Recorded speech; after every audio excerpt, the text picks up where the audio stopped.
Friends, आज की class में हम साइन के बारे में पढ़ेंगे, चिन्हों के बारे में पढ़ेंगे। संस्कृत में कुछ ऐसे चिन्ह होते हैं जो कि आपको पुस्तक पढ़ने में आसानी रहती है। ये कुछ चिन्ह हैं जिनके नाम है विसर्ग। आप गणित के अंदर अनुपात का चिन्ह पढ़ते होंगे, वो चिन्ह ही आप संस्कृत में विसर्ग के रूप में, जिसका मतलब होता है आधा। फिर आता है दूसरा चिन्ह हलंत। हलंत का मतलब भी किसी शब्द को, वर्ण को आधा करने के लिए काम में लिया जाता है। तीसरा चिन्ह अनुस्वार होता है जो कि शब्द के ऊपर हम लगाते हैं। चौथा चिन्ह अवग्रह का होता है जो कि आकार का जहां पर भी आता है, संधि में इसका विशेष रूप से संधि में इसका प्रयोग पढ़ेंगे। इन चिन्हों को आप ध्यान से पढ़ें ताकि आप पुस्तक आसानी से पढ़ सकें। तो एक बार वापस से देखिए। पहला चिन्ह विसर्ग, जिसका मतलब होता है आधा है। जैसे राम के आगे हमने विसर्ग लगाया तो रामा है, नॉट राम है। ये गलत है, हम पढ़ेंगे उसको रामा है। हमने लिखा राम और इसके आगे अगर हमने विसर्ग लगाया तो इसको हम पढ़ेंगे राम है। राम है नहीं, राम है, ये गलत होगा। इसको हम पढ़ेंगे राम है। इसी तरह हलंत है। हलंत भी किसी वर्ण को आधा करने का आता है। तो दूसरा चिन्ह हमारा हलंत हुआ। तीसरा अनुस्वार। अनुस्वार किसी भी शब्द के ऊपर हम लगाते हैं जिसके अंदर वो न या म का काम करता है। ये अवग्रह है। ये अवग्रह जो हम संधि पढ़ेंगे तो बीच में जहाँ पूर्व पद और उत्तर पद में ए आ जाता है, आकार आ जाता है, तो उसका ये आधा ए बन जाता है, अवग्रह हो जाता है। इसके बाद और पुस्तक को पढ़ने के लिए, सरल बनाने के लिए इसका एक सामान्य सूत्र मैंने इजाद किया है।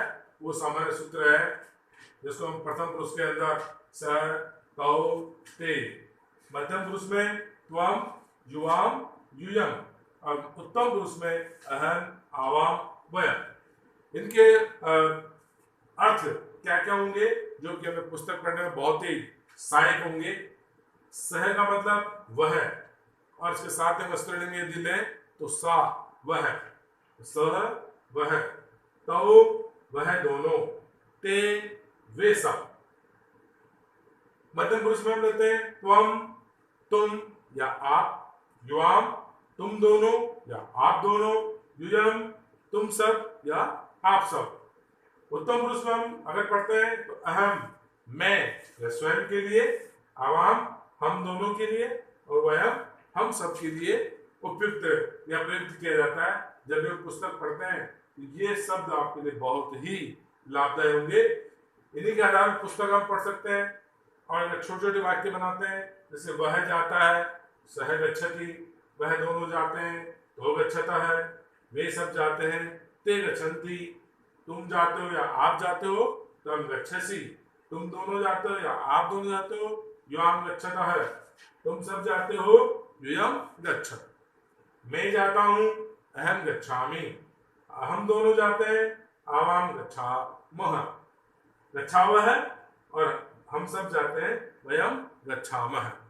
तो इसका सूत्र जब मैं आवह आमह, ये हम लट लकार, जब लकारों का सूत्र हम पढ़ेंगे, इसके बाद हम लकार का सूत्र पढ़ेंगे, प्रथम लकार का लट लकार का सूत्र, तो उसके अंतर्गत ये सारी चीजें साथ साथ आएगी जिससे पुस्तक पढ़ने और छोटे छोटे वाक्य बनाने में हमें आसानी रहेगी। तो बच्चों, एक बार फिर से आज हमने जो चिन्ह पढ़े उनके नाम एक बार देखें और सही से उसका प्रोनाउंसिएशन, सही से उसका उच्चारण करें। विसर्ग, हलंत, अनुस्वार, अवग्रह। फिर सामान्य सूत्र का इसका उच्चारण करेंगे, सह तौ ते त्वम युवाम यूयम अहम आवाम वयम। एक बार फिर से बोलेंगे, सह तौ ते त्वम युवाम यूयम अहम आवाम वयम। थोड़ा इसको स्पीड से अगर बोलते हैं तो आपको याद जल्दी होगा और आपको कहीं आप बीच में इसको छोड़ेंगे भी नहीं।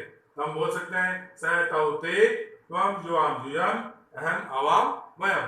ये 9 शब्द है सामान्य सूत्र के अंदर। इसी तरह हम दोनों शब्द प्रत्येक लकार के सूत्र में हम पढ़ेंगे, जिससे कि पुस्तक पढ़ना, छोटे छोटे वाक्य का निर्माण करना वाक्यों का अनुवाद करना आदि चीजें हमें आसानी से आ जाएगी। एक बार फिर से आप देखें, ये चीज कक्षा 6 के लिए और जिनको पूर्व में ये पढ़ाया नहीं गया है या जानकारी नहीं है, वे छात्र छात्राएं भी इनको आसानी से देख करके पुस्तक पढ़ सकते हैं, उनके छोटे छोटे वाक्य बना सकते हैं, पुस्तक का अनुवाद कर सकते हैं, वाक्यों का अनुवाद कर सकते हैं। इसलिए वे भी ध्यान दें, ये चिन्ह हमारे पुस्तक पढ़ने में या संस्कृत पढ़ने में बहुत ही लाभदायी सिद्ध होंगे।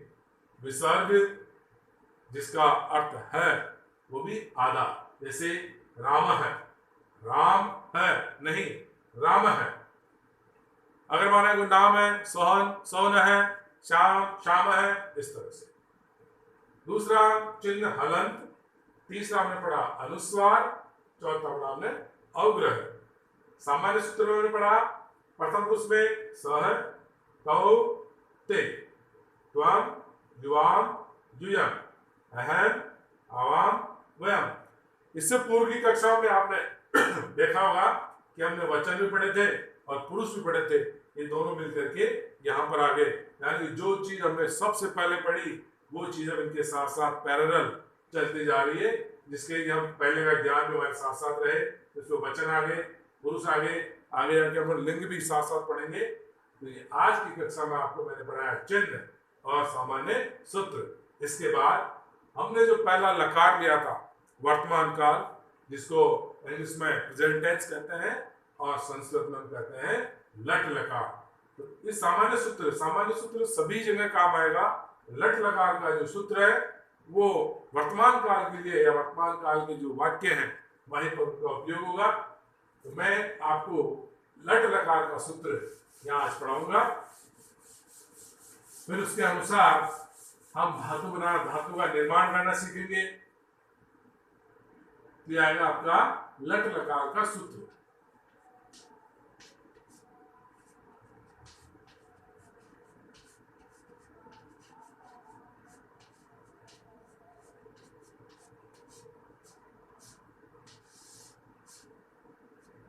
अन्य अलग अलग क्लासों में आप पढ़ेंगे तो सबका पढ़ाने का तरीका थोड़ा अलग प्रकार से रहेगा। मैं जो पढ़ा रहा हूँ वो मेरे आधार पर मैंने जिस हिसाब से इजी और आसानी से मैंने समझाने का प्रयास किया या मैंने सूत्र ईजाद किया वो इस तरह से है कि ये पुरुष और वचन ठीक इसी प्रकार वहां पर आ जाएंगे जैसे हमने लिया प्रथम पुरुष, एक हम टेबल बना देंगे, दूसरा मध्यम पुरुष और तीसरा लिया हमारा उत्तम पुरुष।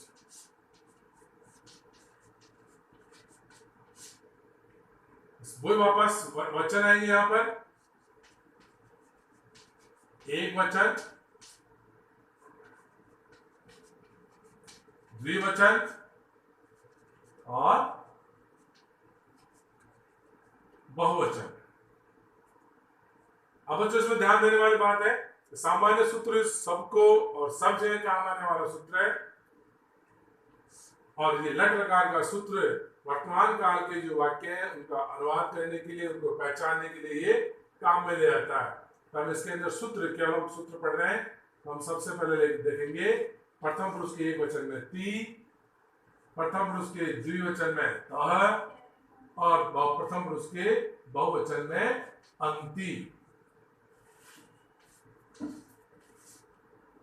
ती, तह, अंति। प्रथम पुरुष के अंदर एक वचन में ती, द्विवचन में तह और बहुवचन में अंति। ती, तह, अंति। उत्तम पुरुष के एक वचन में सी, द्विवचन में थह और बहुवचन में थ। मध्यम पुरुष के एक वचन में सी, द्विवचन में थह और बहुवचन में थ। उत्तम पुरुष के एक वचन में आमी, द्विवचन में आवह और बहुवचन में आमः।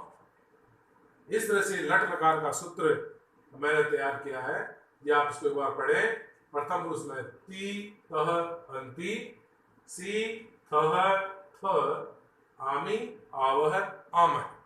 एक बार आप वापस से बोले, ती तह अंति, सी थह थ आमी आवह आमह।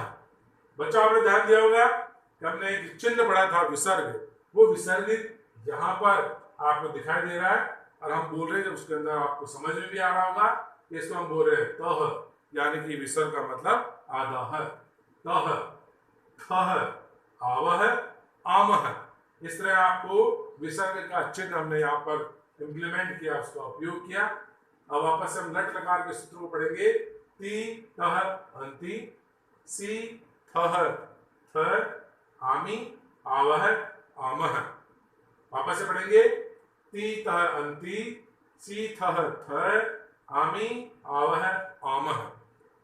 आज हमने पढ़ा, सबसे पहले पढ़ा हमने चिन्ह, उसके बाद पढ़ा हमने सामान्य सूत्र, और उसके बाद पढ़ा हमने लकारों में से प्रथम लकार लट लकार का सूत्र।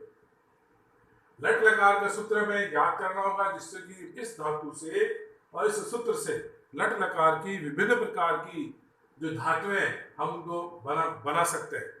बिना किसी डर के, बिना किसी शंका के अनेक प्रकार की धातुएं जो लट लकार की है, वो इस सूत्र के माध्यम से हम उनका निर्माण कर सकते हैं। जैसे हमें धातु मिली वध, वध का मतलब बोलना होता है, वध, वध को हमें इस धातु में जोड़ना है। वध, एक हमने शब्द लिया वध, वध के अंदर धातु जोड़ना है, हलंत, क्योंकि वध आधा है इसलिए ये स्वर जुड़ते ही वध पूरा हो जाएगा। वदती, वदतः, वदंती, वदसी, वदतः, वदत, वदामी, वदावह, वदामह। इस प्रकार से हम धातु का निर्माण कर सकते हैं। आज बच्चों में आपको एक धातु बना करके बताऊंगा, उसके आधार पर आप विभिन्न प्रकार की धातुओं का घर पर अभ्यास करें, जिससे कि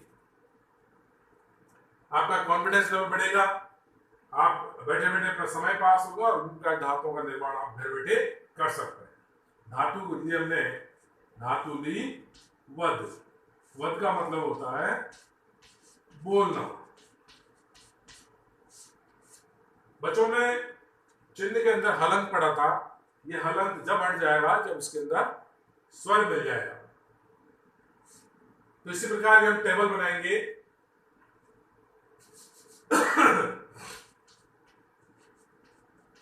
प्रथम पुरुष,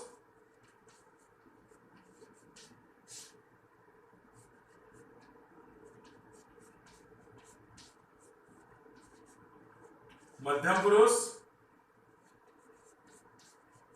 और उत्तम पुरुष।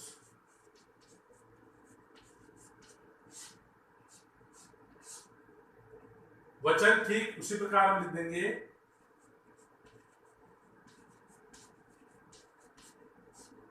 एक वचन, द्विवचन, बहुवचन। हमने धातु ली वध, अब इस वध धातु में इस सूत्र को लगाते जाना है और धातु का हमें निर्माण करना है।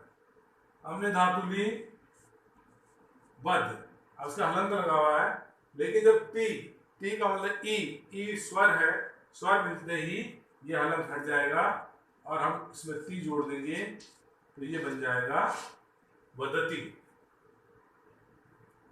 तो वध धातु में उसी तरह हलंत लगा देंगे और तह जोड़ देंगे, ये बन जाएगा आपका वदतः। दूसरा बना वदंती। इसी प्रकार ठीक यहां पर वध, हलंत हमने हटा दिया, सी जोड़ दिया, वदसी। ऐसे ही वदथः, फिर आ जाएगा वदत। बच्चों ध्यान देने वाली बात यह है, वदामी। अब हम ये नहीं लिखेंगे कि वद आमी, ऐसा हमें नहीं लिखना है, क्योंकि हमने धातुली वध, ए हलंत लगा हुआ है, हलंत हटा देंगे और ये आ की मात्रा में लगा देंगे तो ये वदा और मी ऐसा ऐसा रहेगा, ये हो जाएगा वदामी। ये सही है और ये गलत है।